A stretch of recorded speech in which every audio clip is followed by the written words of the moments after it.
எக்ஸ்பிரசிவா இருப்பாங்க, வெளிப்படையா பேசுவாங்க.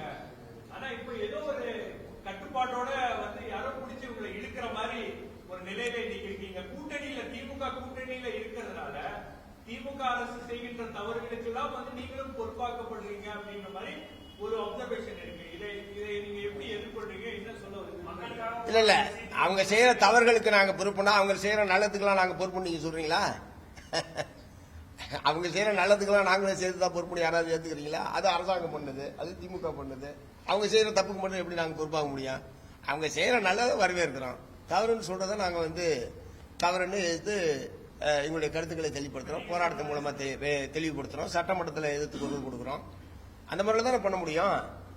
அது அவங்களுடையான அவர்களுடனான தேவை என்ன, தொடர்ந்து செல்ல வேண்டிய தேவை என்ன என்பதை நான் முதலே சொல்லிட்டேன்.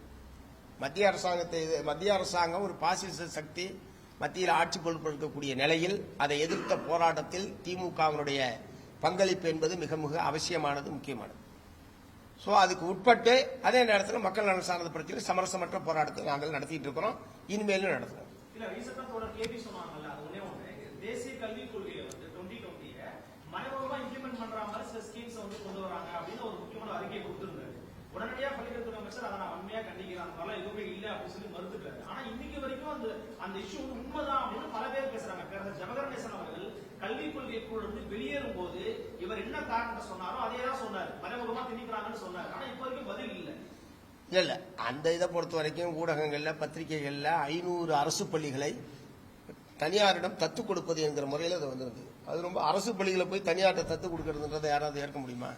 அந்த முறையில் தான் நாங்கள் வந்து எங்களுடைய எதிர்ப்பு வந்து தெரிவிச்சு இது கொஞ்சம் கூட சரியில்லை, உடனடியாக இந்த அறிவிப்பை திரும்ப பெற வேண்டும் சொல்லி அமைச்சர்கள் பேசியிருக்காங்க, அமைச்சர்கள் ஊடகத்திலையும் பேசியிருக்காங்க, பதில் கொடுத்துருக்காங்க.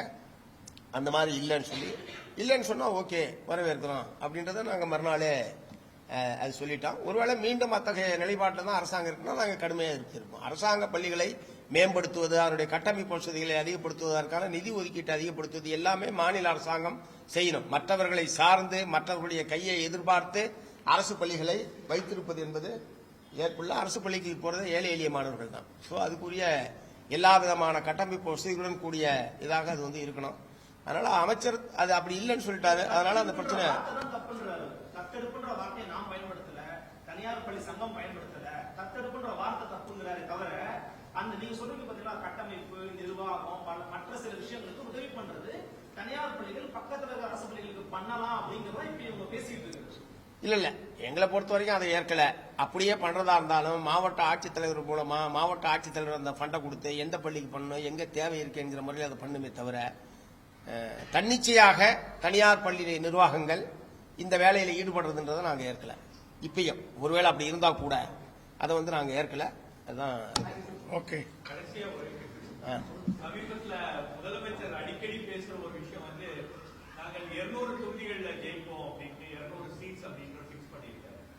அது கூட்டணி கட்சிகளோட உள்ளடக்கிய அந்த நம்பரா அல்லது அவரே தன்னிச்சையாக அறிவிக்கிறார்கள்? இல்ல இந்த அணி 200 இடங்கள்ல வெற்றி பெறும் தான் அவர் சொல்லியிருக்காரு. திமுக மற்றொன்ற முறையில் அவர் ஒன்றும் சொல்லலையே.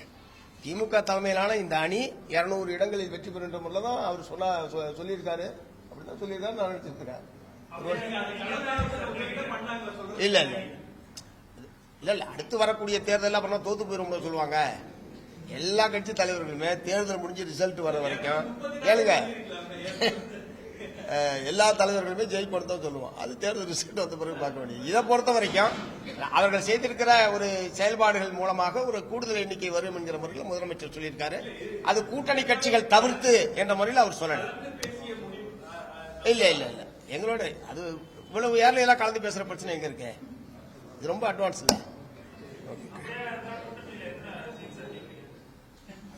அது பாத்துக்கலாம், 26 டைம் இருக்கு.